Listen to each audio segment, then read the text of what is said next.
కడప జిల్లాలో వైసీపీకి షాక్ తగిలింది. మంచి ప్రభుత్వం చేపడుతున్న అభివృద్ధి సంక్షేమ పాలనకు ఆకర్షితులై వైసీపీ నేతలు టీడీపీకి వరుస కడుతున్నారు.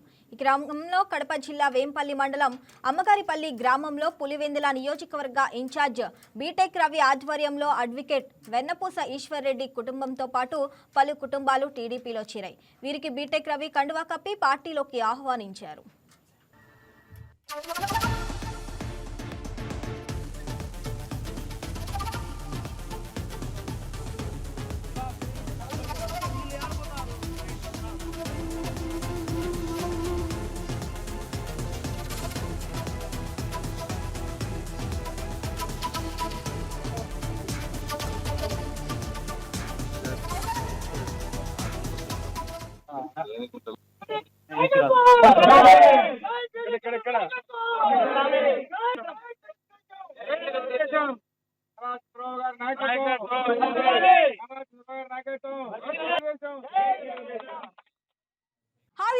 ఈ వీడియో మీకు నచ్చినట్లయితే లైక్ కొట్టి షేర్ చేసి వైకే టీవీని సబ్స్క్రైబ్ చేసుకోండి.